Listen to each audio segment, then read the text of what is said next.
স্বাগত জানাচ্ছি সুপ্রিয় শিক্ষার্থীবৃন্দ।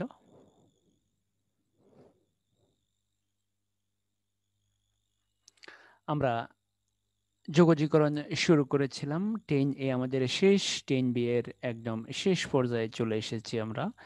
10B খুবই গুরুত্বপূর্ণ। 10B এ অনেকগুলো কনসেপ্ট আছে। আমরা গত দুটি পার্টে বিশেষ নিয়মের কিছু প্রবলেম সলভ করেছিলাম।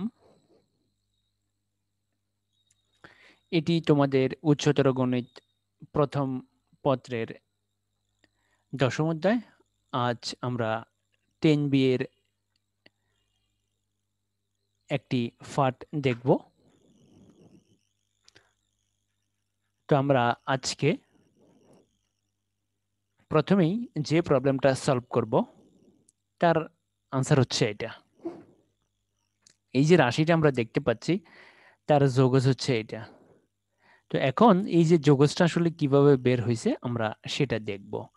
তোমরা জানো যে যোগজীকরণের প্রত্যেকটা অঙ্ককে আমরা আই দিয়ে প্রকাশ করি, আই দিয়ে প্রকাশ করলাম। তো এই ধরনের এখন যে কনসেপ্টটা আমরা ব্যবহার করব, এই কনসেপ্টে কিন্তু আমরা দুটি পার্টে অনেকগুলো প্রবলেম সলভ করেছি। তো কনসেপ্ট ছিল যে এখানে যে পদগুলো থাকবে এখান থেকে যে কোনো একটাকে অন্তরীকরণ করলে অপর পদগুলো তোমরা পেয়ে যাবে। তাহলে ওই রাশিটা কোনটা? ওই রাশিটা কিন্তু ইউনিক। তুমি এখানে এমন না যে যে কোনো একটাকে ধরলেই হয়ে যাবে, যে যে কোনো একটাকে ধরলেই অপর রাশিগুলো তুমি পেয়ে যাবে, এরকম কিন্তু নয়। তাহলে ওই রকম রাশি কিন্তু একটা, যেমন ধর এখানে আছে tan x, এখানে আছে cos x, এখানে আছে ln cos x। তাহলে তুমি কাকে জেড ধরবে, অর্থাৎ কাকে অন্তরীকরণ করবে? চলো আমরা দেখি। ln cos x কে যদি আমরা জেড ধরি তাহলে আমরা tan dx পেয়ে যাব। কিন্তু tan x কে যদি আমরা z ধরি তাহলে কিন্তু প্রবলেম সলভ করা যাবে না। তাহলে এটা কিন্তু তোমাকে ভালোভাবে বুঝতে হবে। এবং আরো একটা বিষয় যেটা, যে এই যোগজীকরণ করতে হলে তোমাকে কিন্তু আগে অন্তরীকরণ জানতে হবে।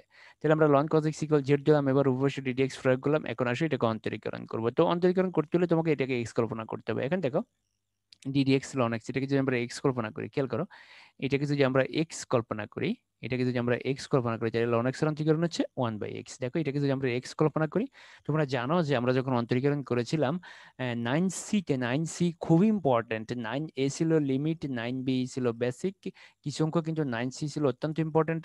তো এই যে ধরো বিসিডি অন্তরীকরণ যারা পারবা তারা কিন্তু অন্তরীকরণে কোথাও ঠেকবে না। তাহলে এই যে অন্তরীকরণ করার সময় অরিজিনালি যে সূত্রটা সেটা ছিল ln x, বাট আমাদের এখানে তো ln x নেই, আমাদের এখানে আছে cos x। তাহলে আমরা যদি এই cos x কে x কল্পনা করি তাহলে ln x এর অন্তরীকরণ হবে 1/cos x। এবং যদি যাকে আমরা x কল্পনা করছি তাকে এখন অন্তরীকরণ করবো, তাহলে cos x এর অন্তরীকরণ হচ্ছে -sin x। তাহলে মনে রাখতে হবে এটাকে আমরা x কল্পনা করছি, তাহলে ln x এর অন্তরীকরণ 1/x। এবার আমরা যাকে x কল্পনা করছি তাকে আবার অন্তরীকরণ, তাহলে তার অন্তরীকরণ হচ্ছে -sin x, আর z এর অন্তরীকরণ হচ্ছে dz/dx। এখন দেখো sin x cos x হচ্ছে -tan dz/dx। এখন দেখো tan x dx হচ্ছে -dz হয়ে গেল। দেখো আমরা tan x dx পেয়ে গেলাম। এখন দেখো এখানে বসাই দাও, দেখো মানটাকে আমরা কোথায় পাইছি। এই যে দেখো tan x dx, এই tan x dx কত বসলাম আমরা? -dz। আর এই যে ln cos x আমরা কত পেলাম, ধরলাম ln cos x আমরা ধরলাম z।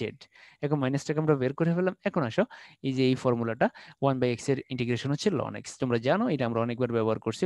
1/x এর ইন্টিগ্রেশন হচ্ছে ln x। তাহলে দেখো 1/z এর ইন্টিগ্রেশন হচ্ছে ln z, এবং তার সাথে সমকলন ধ্রুবক c যোগ করতে হবে। এখন আমাদের প্রশ্নে কিন্তু কোথাও z নেই, তো z এর মানে আমরা কত ধরছি? z মানে হচ্ছে ln cos x। এখন দেখো z এর জায়গায় আমরা ln cos x বসাই দিলাম। তাহলে দেখো এই যে রাশিটা, এই রাশিটার যোগজীকরণ হচ্ছে ln cos x। এবার আমরা যে প্রবলেমটা সলভ করবো, দেখো e⁻²x tan e⁻²x sec e⁻²x dx। এখানে কাকে আমরা z ধরবো? তো আমরা আই দিয়ে প্রকাশ করলাম। এখন আসো e⁻²x আমরা কি দিলাম? e⁻²x আমরা z দিলাম। এখন দেখো উভয়কে আমরা অন্তরীকরণ করবো, তাহলে ddx প্রয়োগ করলাম, ddx প্রয়োগ করলাম। তো এখন এটাকে অন্তরীকরণ করবো কিভাবে?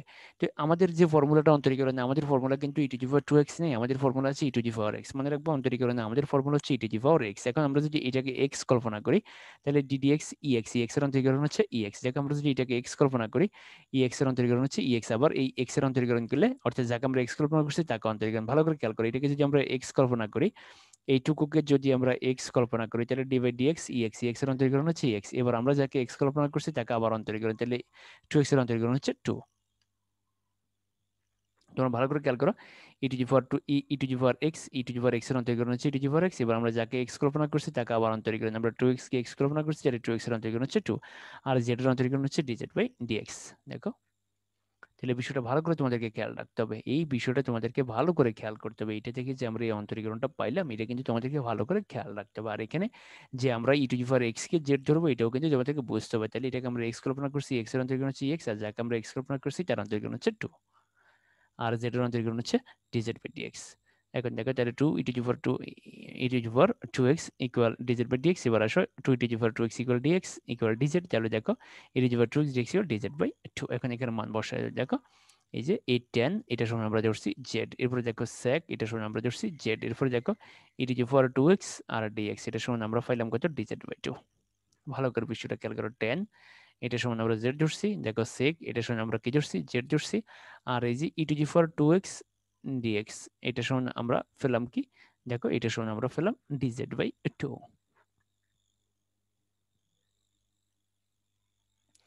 এখন আসো আমরা হাফকে বের করে ফেললাম, হাফকে বের করার পরে দেখো sec z tan z dz। এখন দেখো এই সূত্রটা sec x tan x এর ইন্টিগ্রেশন হচ্ছে sec x, এই সূত্রটা আমরা অনেকবার ব্যবহার করছি আগে। sec x tan x এর ইন্টিগ্রেশন হচ্ছে sec x। তাহলে এখন দেখো sec z tan z এর ইন্টিগ্রেশন হচ্ছে sec z, তার সাথে সমকলন ধ্রুবক c। এখন দেখো আমার প্রশ্ন কোথাও z নেই, এখন এই যে z, যেটা সমান আমরা কি ধরছি ই টু দি পাওয়ার 2x, দেখো z এর পরিবর্তে ই টু দি পাওয়ার 2x, বাস হয়ে গেল। তোমাদেরকে এই প্রবলেমটা অবশ্যই সলভ করতে হবে। এখানে তোমরা 1/x ইকুয়াল z ধরবা, তাহলে অঙ্কটা হয়ে যাবে। আমি আবার বলে দিচ্ছি, তোমরা এখানে 1/x ইকুয়াল জেড ধরবে, এবারে 1/x এবং জেড কে অন্তরীকরণ করবে, তাহলে তোমরা অঙ্কটা করে ফেলতে পারবে। এবার আমরা যে প্রবলেমটা সলভ করবো, দেখো √10x by sin x cos x।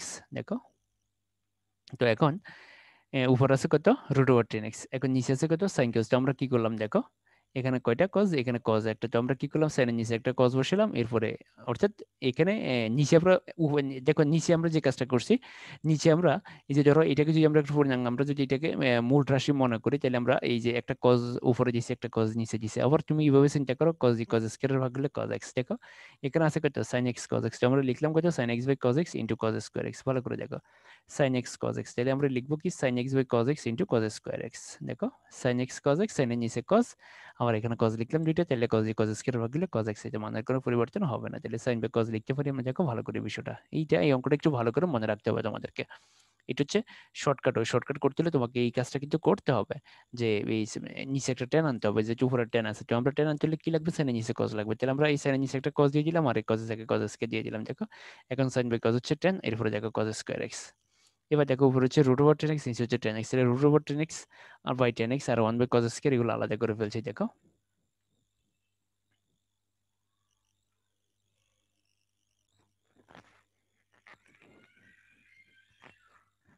দেখো এবার 1 বাই cos স্কয়ার হচ্ছে sec স্কয়ার, বিষয়টা তোমরা ভালো করে দেখো, আর এটা যেভাবে ছিল রয়ে গেছে। এরপরে দেখো আমরা এই 10x ইকুয়াল জেড স্কয়ার ধরলাম।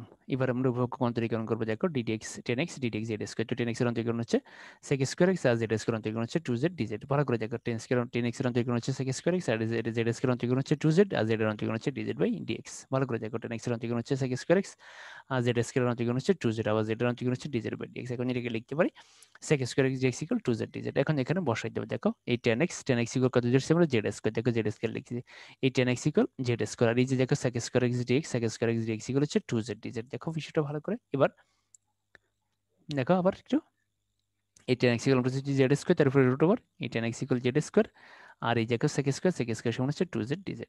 এরপরে দেখো রুট স্কয়ার কাটা, রুট স্কয়ার কাটা যাওয়ার পরে দেখো এখানে কি থাকে, জেড থাকে, আর এখানে 2z নিচে জেড স্কয়ার। দেখো আর কি থাকে, এই যে জেড গুণগুলো জেড স্কয়ার, নিচে জেড স্কয়ার, এর হলো dz, জেড স্কয়ার কাটা গেলে শুধু dz।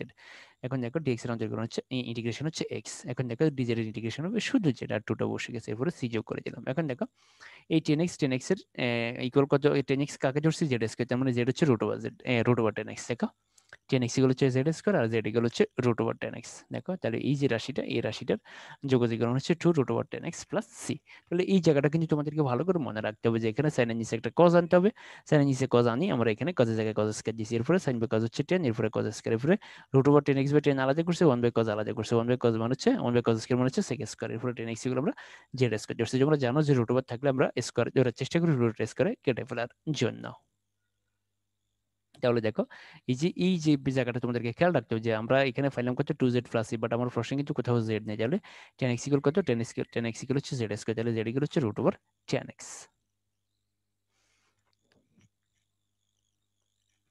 তাহলে এই প্রবলেমটা তোমাদেরকে অবশ্যই সলভ করতে হবে। তোমরা এই যে 16 মাইনাস এক্স স্কয়ার এটার সময় তোমরা জেড স্কয়ার ধরবে, জেড স্কয়ার ধরলে কিন্তু এক্স ডিএক্স তোমরা পেয়ে যাবে। তো এখানে যে বিষয়টা লক্ষ্য সেটা হচ্ছে একটা ডিএক্স থাকবে, একটা ডিএক্স বেশি চলে আসছে সেটা বাদ দিয়ে দিলাম। তাহলে দেখো x by root over 16 minus x square dx, তাহলে 16 মাইনাস এক্স স্কয়ার গেলে তোমরা জেড ধরবা, জেড ধরলে তোমরা এটা করে ফেলতে পারবা।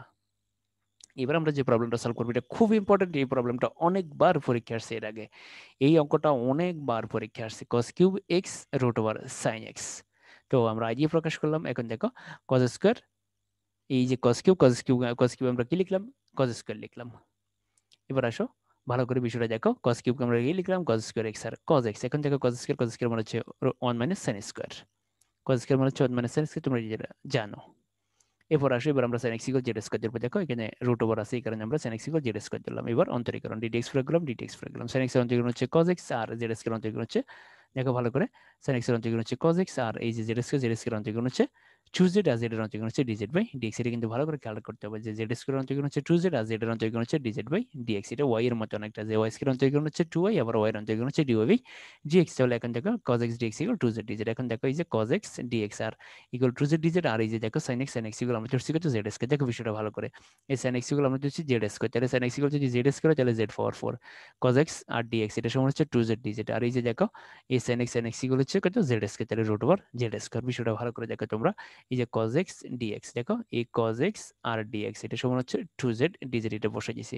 আর এই sin x ইকুয়াল ধরছি z স্কয়ার, তাহলে z পাওয়ার 4। আর এই যে দেখো sin x ইকুয়াল হচ্ছে z স্কয়ার, তাহলে রুট ওভার z স্কয়ার। এবার আসো 1 মাইনাস জেড পাওয়ার 4 বসে গেছে, রুট স্কয়ার কাটা গেলে শুধু জেড, 2z dz বসে গেছে। এখন দেখো 2টা আমরা বের করে ফেলছি, আর এখানে কত দেখো এই জেড আর এই জেড গুণ করলে জেড স্কয়ার দিয়ে 1 কে গুণ করলে জেড স্কয়ার, এই জেড আর এই জেড গুণ তার সাথে এই জেড পাওয়ার 4 গুণ করলে জেড পাওয়ার 6। এখন দেখো ইন্টিগ্রেশন সাইন আমরা দুটো জন আলাদা করে ফেলছি, 2 কে আলাদা করে ফেলছি। দেখো তাহলে 2 ইন্টিগ্রেশন জেড স্কয়ার ডিজেড, এরপর 2 ইন্টিগ্রেশন জেড পাওয়ার 6 ডিজেড। এখন দেখো এই যে সূত্রটা প্রয়োগ হবে, এখানেও এই সূত্রটা প্রয়োগ হবে, এখানেও কিন্তু এই সূত্রটা প্রয়োগ হবে। এরপরে দেখো z power plus 1 by power plus 1, দেখো এরপরে জেড পাওয়ার 6 মানে power plus 1 by power plus 1 তার সাথে সি যোগ করতে হবে, তাহলে কত দাঁড়াচ্ছে দেখো 2/3 জেড কিউব, এরপরে দেখো 2/7 জেড পাওয়ার 7। এখন দেখো আমার প্রশ্নে কিন্তু কোথাও জেড নেই, প্রশ্নে আছে কত এক্স, তাহলে আমরা এক্স ইকুয়াল কত ধরছি, এক্স তো নাই, সাইন এক্স ইকুয়াল আমরা ধরছি জেড স্কয়ার, তার মানে জেড ইকুয়াল হচ্ছে রুট ওভার সাইন এক্স। তাহলে এই যে জেড ইকুয়াল লিখতে হবে রুট ওভার সাইন এক্স, দেখো তারপরে কিউব, জেড ইকুয়াল হচ্ছে রুট ওভার সাইন এক্স তারপরে পাওয়ার 7। এই অঙ্কটা কিন্তু খুব ইম্পর্টেন্ট, এই অঙ্কটা কিন্তু আমরা ভালো করে প্র্যাকটিস করবা, এবং আমরা যখন নির্দিষ্ট ইন্টিগ্রাল প্র্যাকটিস করবো তখন কিন্তু এই অঙ্কটা সেখানে আছে, সেখানে আমরা পাবো এটা।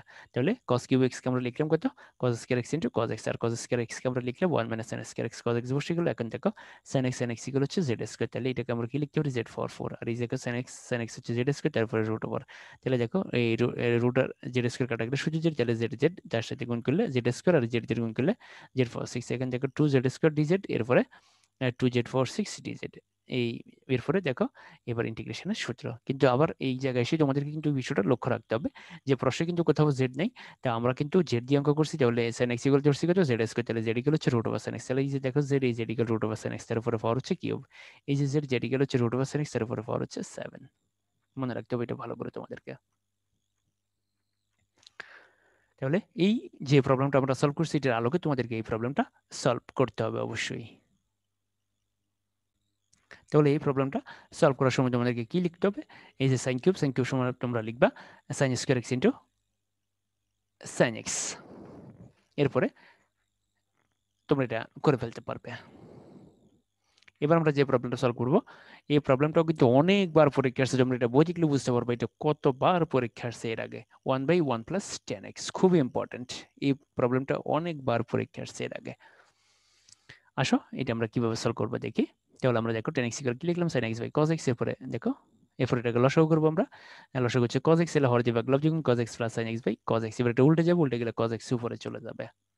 এই অঙ্কটা কিন্তু আমরা স্পেশালি প্র্যাকটিস করবো, মনে রাখবো এই অঙ্কটা কিন্তু বিশেষ নিয়মে সলভ হবে, এটা কিন্তু আগের মতো করে হবে না যে আমরা z জোড়া সরাসরি করে ফেলবো। দেখো তাহলে এটা কি কিছু, এটা উল্টে গেছে, উল্টে cos x টা উপরে চলে গেছে। এরপরে দেখো আমরা এখানে যে কাজটা করছি সেটা হচ্ছে নিচে যে cos x plus sin x আছে, তো দেখো উপরে আছে কি, উপরে আছে শুধুমাত্র একটা cos x, উপরে আছে শুধুমাত্র একটা cos x। তো আমরা এখানে কি করছি দেখো, এই দুটো cos x লিখছি, তাহলে এই যে একটা cos x একটা cos x, তাহলে দুই দ্বারা ভাগ করে দিয়েছি। এরপরে দেখো sin x plus sin x minus sin x, এটা কাটাকাটি যাবে। এই লাইনটা কিন্তু তোমাকে স্পেশালি মনে রাখতে হবে। তো এই অঙ্কটা আসলে তোমাদের ইন্টারমিডিয়েটের অঙ্ক না, এটা হচ্ছে আসলে অনার্সের অঙ্ক। অনার্সে কিন্তু আমরা একটা বিশেষ নিয়মে এটা সলভ করিয়ে দিই, কিন্তু তোমরা এখন এই নিয়মটা পারবে না। তোমরা আরো ইন্টিগ্রেশন যখন বেশি বেশি পারবে তখন তোমরা এই নিয়মটা বুঝতে পারবে। কিন্তু এই নিয়ম আসলে শুধুমাত্র একটাই অঙ্ক, এই কারণে আসলে এই নিয়মটা তোমাদের জন্য মানে শেখাটা একটু কঠিন হয়ে দাঁড়াবে তোমাদের জন্য। তো এই যেহেতু এই অঙ্কটা অনেকবার পরীক্ষা আসছে এবং এটা কিন্তু অ্যাডমিশন টেস্টও কয়েকবার আসছে এবং হয়তো তোমাদের সময় আসতে পারে, এই কারণে কিন্তু বিষয়টা মনে রাখতে হবে। দেখো এখানে cos x আছে কয়বার, একবার, cos x আছে একবার। তো আমরা কি করলাম যে cos x লিখলাম দুইবার, দেখো cos x plus cos x, তাহলে 2 cos x, তাহলে 2 এই সাথে 2 সাথে কাটা চলে যাবে। আর এই প্লাস sin x আর মাইনাস sin x কাটা চলে যাবে। দেখো তোমরা ভালো করে এই জায়গাটা ভালো করে দেখো, এই cos x যোগ করলে 2 cos x, তাহলে 2 2 কাটা যাবে, আর sin x কাটা যাবে। দেখো তোমরা ভালো করে cos x আর cos x কাটা যাবে, কাটা এই আমি দুই হবে, cos x আর cos x যোগ করলে 2 cos x, তার সাথে 2 কেটে দিলে থাকবে শুধু cos x। এরপরে প্লাস sin x আর মাইনাস sin x কেটে 0 হয়ে যাবে, তাহলে আমাদের যেভাবে ছিল সেভাবেই থেকে যাবে। তো এখন আমরা যেটা করতে পারি, এই রাশিটার নিচে এটা থাকবে, এই রাশিটার নিচে এটা থাকবে, অর্থাৎ এটা এর নিচেও থাকবে, এটা এর নিচেও থাকবে। দেখো আমরা আলাদা করে ফেলছি, দেখো আমরা আলাদা করে ফেললাম। এই রাশিটা এর নিচে থাকবে, এই রাশিটা এর নিচে থাকবে। তবে মূল লাইন হচ্ছে এটা, এই লাইনটা কিন্তু তোমাকে মনে রাখতে হবে। cos x ছিল একবার, আমি cos x লিখছি দুইবার, তাহলে দেখো cos x plus cos x এবং সাথে হাফ দিয়ে দিয়েছি, তাহলে কাটাকাটি যে মানের কোনো পরিবর্তন হবে না। এরপরে sin x একবার যোগ করছি, একবার বিয়োগ করছি, তাহলে দুটো কাটা যাবে। এরপরে দেখো দুটোকে আলাদা করে ফেললাম, এখন দেখো এই দুটো কাটা। এরপরে দেখো এটা যেভাবে ছিল এভাবে রেখে দিছি। এখন দেখো dx এর ইন্টিগ্রেশন হচ্ছে x, আর এই যে সূত্রটা, হরের অন্তরীকরণ যদি লবে থাকে তাহলে লন হর, নিশ্চয়ই তোমাদের মনে আছে, এটা আমরা আগে কিন্তু অঙ্ক করছি। তাহলে a prime x by f of x dx, দেখো এই এফ অফ এক্স এটার অন্তরীকরণ হচ্ছে এ প্রাইম এক্স। দেখো হরের অন্তরীকরণ যদি লবে থাকে তাহলে লন হর। আমরা কিন্তু অনেকবার এই কথাটা বলছি, আমরা আগেও কিন্তু আমি বাংলায় কথাই লিখে দিয়েছি, এটা এখন আমি সূত্র আকারে লিখছি। দেখো a prime x by f of x equal হচ্ছে লন এফ অফ এক্স, অর্থাৎ কোনো হরকে যদি অন্তরীকরণ করে যে রাশিটা পাই সেটা যদি লবে থাকে তাহলে সমাকলন হবে লন হর। তাহলে এখন দেখো এই যে cos x plus sin x, এটাকে যদি আমরা অন্তরীকরণ করি, দেখো cos x এর অন্তরীকরণ মাইনাস sin x, আর sin x এর অন্তরীকরণ হচ্ছে cos x, তাহলে হরের অন্তরীকরণ লবে আছে। দেখো হরের অন্তরীকরণ যদি লবে থাকে তাহলে সমাকলন হবে লন হর। তাহলে এখন দেখো dx এর ইন্টিগ্রেশন হচ্ছে x, আর এই যে দেখো cos x plus sin x, এটাকে অন্তরীকরণ করলে আমরা উপরটা পাবো, তাহলে সমাকলন হবে লন হর প্লাস c। এই অঙ্কটা খুব ইম্পর্টেন্ট, এই অঙ্কটা কিন্তু তোমরা স্পেশালি প্র্যাকটিস করবা। এবং সবচেয়ে বড় যে বিষয়টা সেটা হচ্ছে এই জায়গাটা মনে রাখতে হবে, এই জায়গাটা তোমাকে কিন্তু ভালো করে মনে রাখতে হবে যে cos x ছিল একবার, আমরা এখানে cos x লিখছি দুইবার, cos x plus cos x দুই দ্বারা ভাগ করে দিলাম, এরপরে sin x plus sin x নিয়ে আসছি অঙ্ক করার স্বার্থে। তাহলে আর এই জায়গাটা মনে রাখতে হবে, হরের অন্তরীকরণ যদি লবে থাকে তাহলে সমাকলন হবে লন হর। তোমাকে আগে দেখতে হবে যে cos x এর অন্তরীকরণ মাইনাস sin x এর অন্তরীকরণ cos x উপরে এটা আছে কিনা। সুপ্রিয় শিক্ষার্থীবৃন্দ, ধন্যবাদ সবাইকে। আজকের প্রত্যেকটা প্রবলেম ইম্পর্টেন্ট, প্রত্যেকটা প্রবলেম ভালো করে সলভ করবা, কয়েকবার সলভ করবে, এরপরে যদি বুঝতে কার কোনো সমস্যা থাকে আমাকে জানাবে।